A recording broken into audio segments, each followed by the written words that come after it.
Hi there, I'm Charlie, and I'm coming to you today from my locals community with your daily dose of business inspiration. Come on over and join me at askcharlieleetham.locals.com. Follow along or become a supporter to actually join in the conversation. To be a supporter costs $2 US per month, less than a cup of coffee these days. I really hate saying it, but it's so true. That ensures that we aren't hit by spammers and trolls. It means that you really want to be there, but it also helps me to keep creating content like this, which I hope you're really liking. Let's get on with our daily dose of business inspiration. Today, I want to talk about being present, not being a present, being present. I hope. I'm not sure if that means anything to you, if it hits anything with you, but being present means that you are there in the conversation, participating in the conversation, or whatever is going on in your life at that point in time. So when someone has a meeting that you are part of, you are actually there and you are participating in it. You're not there looking at them with glazed eyes or thinking about, oh, did I turn the oven off? Did I turn the iron? I know they're really old terms, aren't they? Who has an iron these days? I know some of you are going to say I do. I've got to say I just wear clothes that don't need ironing these days. But are you glancing at your phone? Are you checking emails, especially if we're online and we're in online meetings? Are you checking emails? Are you looking at the messages that pop up on the screen?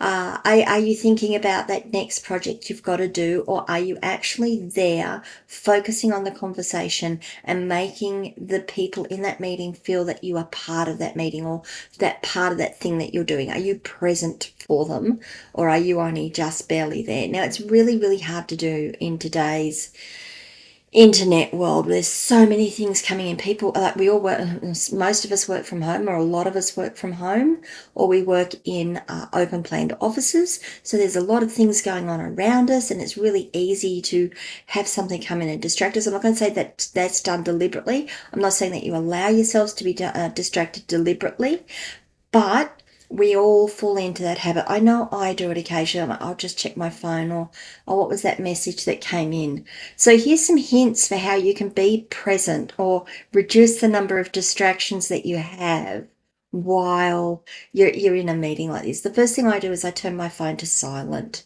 I just turn it, no vibrations, no sounds, nothing. I turn my phone to silent and I put it to the side so I can't see it and it's harder to reach. For, if I can reach it, I may want to go and check it. So I just put it to the side. Honestly, for the amount of time I'm in a meeting, if someone's rung me during that time, they can leave a message or they can call back. They can email me.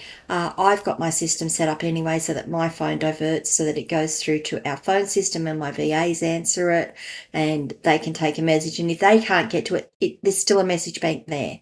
So the first thing I do is turn my phone to silent. The next thing I do is I turn off notifications on my various messaging platforms. Now on Windows, there's a do not disturb function, which I switch that on so that most of my notifications will be muted. I don't get anything popping up on my screen telling me that someone sent me a message. So I've turned that off.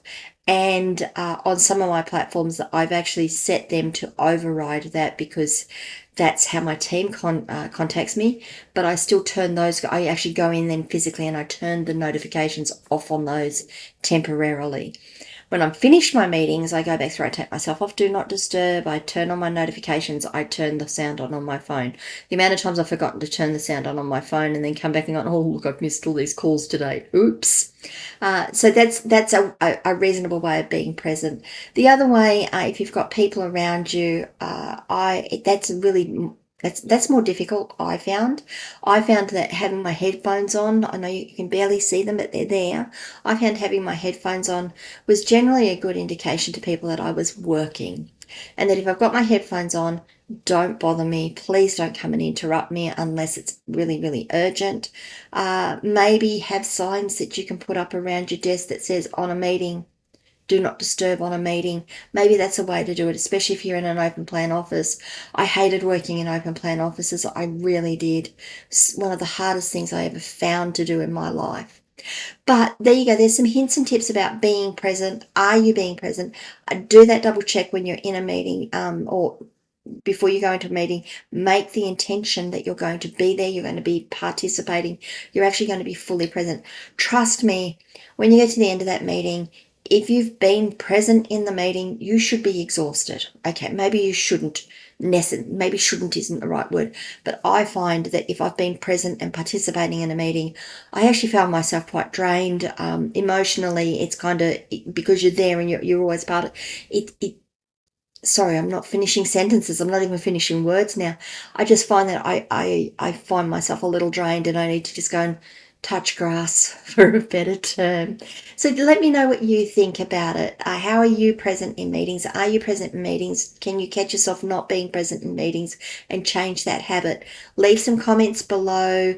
Let me know. Let me know your hints and tips. I'm sure everyone else would love to know them too.